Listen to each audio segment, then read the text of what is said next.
Hello traders, this is a DAX recap video for Wednesday, March the 9th. Today we got an outlier day and more than 1000 points of a daily range. It was written in the morning notes, never underestimate the size of the short covering, and that is the thing also that happened today, this first part. In the lower part it was written that upon the break of the large time frame resistance, which is around 14,300, that we buy dips into the main resistance, and that short covering is going to fuel the up move. Now just between these two zones you have plenty of room, and the market made much more. I have already made some fibs, and they started with gap up. This is open, this is now closed, and this is the fib on the entire down move. As I said before, this down move was 3,840 points. So at some point bigger bounce should be expected. That was today, and the close, as you can see here, is under 48.2, while on futures they pierced a bit above, almost tested 14k. So this kind of move is unlikely to be sustainable without some pullback. This is the statistics from one site. I have gave the link on Twitter. Not the best design in the world, but a bit of outdated site, but still it provides a very good statistics. Top 20 DAX best days by percentage and top 20 worst days. In those worst days you can see several occasions of the great financial crisis 2008, number 2 Corona downside, number 7 Corona downside. But this day today, since DAX closed with 7.92%, is going to be on this list of top gainers at the number 7. It's going to be here. So we can make a screenshot of this and put it on our refrigerators, because it's unlikely that we are going to see this kind of move anytime soon. This is the move that you can get only as a bear market bounce. And this is now the live chart of smaller time frames. So this is a huge move, but I think unsustainable to go higher than this without a big size pullback. And now we can easily bet that when everybody see this, and everybody and their mother wants to buy dip, and that kind of first pullback and first dip is likely going to be a high odd long.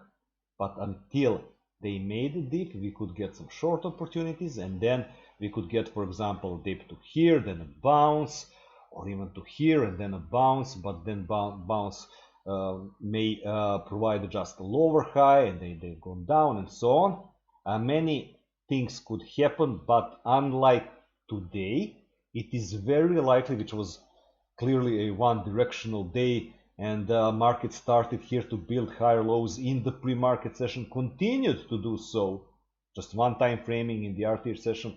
Likely that tomorrow is going to be much more two-sided day, with two-sided activities and opportunities on both sides. Now, important points in time today was breakout. I was a bit disappointed with this kind of chop here, which lasted for much longer than the usual breakouts would do. It is normal for the market to wait for the RTH participants, and this was here the open.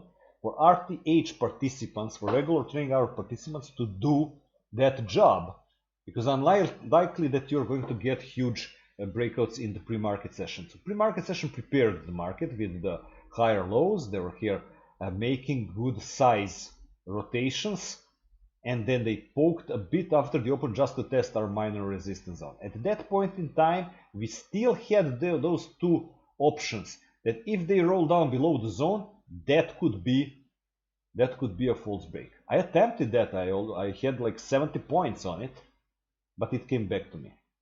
And once you don't have a lower low, so this, they bounce from the pre-market resistance just 100 points below. And I have showed you also that this here was a good sell in the pre-market session.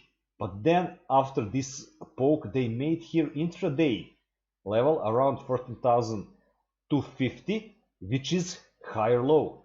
And then they made another higher low. So these here three higher lows, those are the tells that, hey, if this is if they're going to roll down, if this is here a false break, what are they waiting for? I mean, what's going on? Why they didn't make a flush? And they're just building higher lows, and bit by bit, and at the end they made a breakout here above that minor resistance zone. I showed you that trade. Just that trade was good for 140 points, which with the 50 point stop is easily well over a 2-hour trade. Then what was said in the what was written in the morning notes, if they make a breakout and if they hold above this zone, because holding is very important, to break and hold. So they were holding that then we buy dips into main resistance. So just this here, which I think was very high odd long, that long provided here with a 50 point stop up to the main resistance. Like there was 6-hour potential just to here. And the most important points in time are breakout, then pullback, so break, pullback, continuation, and then this news driven move. So tomorrow we are going to have a line here for the origin of this news driven move. And half of this today, so this would be the breakout long, this would be the pullback long, this would be again the pullback long after the news driven move. And when on the news driven move they didn't test the main resistance, I didn't get a fill there, I had the order there, I have pulled my order, because I know if they are continuing to do this, which are higher lows, then on the second push they're likely going higher. And they did that and used again broken main zone, now in this case acting as support. So this zone was a usable zone, but as support, because we didn't get a fill here on a short. And all of this here, which is half of the absolute move so far, is news driven. And we know that news driven moves tend to retrace. And what exactly is this? Aid to Zelensky says Ukraine ready for diplomatic solution. To be honest, and I said we don't need to be macro analysts, we are traders and we are trading directions. But what is this? Is it something, definite, conclusive, or whatever? Who guarantees you that tomorrow some other official, and this one is unnamed, is going to say something completely different? Like, sorry, but no deal with Russians or whatever. And in that case, you get the opposite move. Market continues to be very volatile, but I think likely to get more of two-sided opportunities. Because for today, the only understandable short was this one here in the pre-market session. It was good for like 100 points. Then you could maybe sell this on news-driven move, and after they are making this kind of prep here and making a range, I would skip selling this zone and concentrate on this one. No fill, okay, that's life, and basically that would be the only real selling opportunity beside this. And this is a very high odd trade, this pullback. And you don't really need to have here on this zone anything else. Just a test of a breakout point is good enough for you to go long. And you could also make fibs, for example, from the RTH low like this, and then you can have 48.2 there.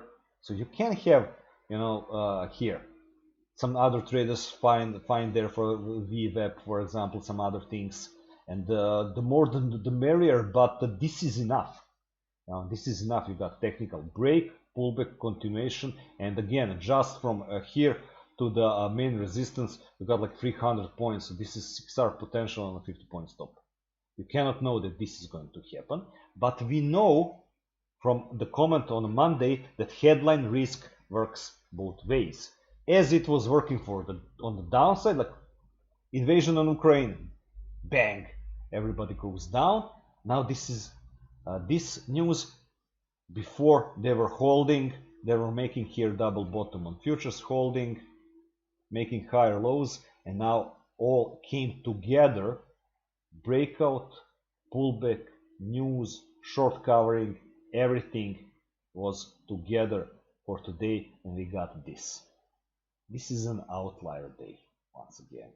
One of the very, very rare days.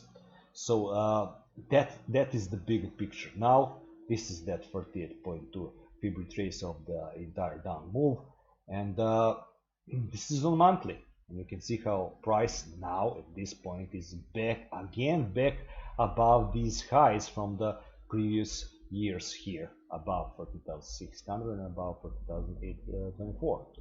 So we shall see what tomorrow brings, but I think likely more of a two-sided opportunities. It should be interesting, but it should be also volatile, risky, and again headline risk. Plus, on top of it, we got the ECB day tomorrow and ECB press conference at 2:40 p.m. So I wish you a good trading and good night.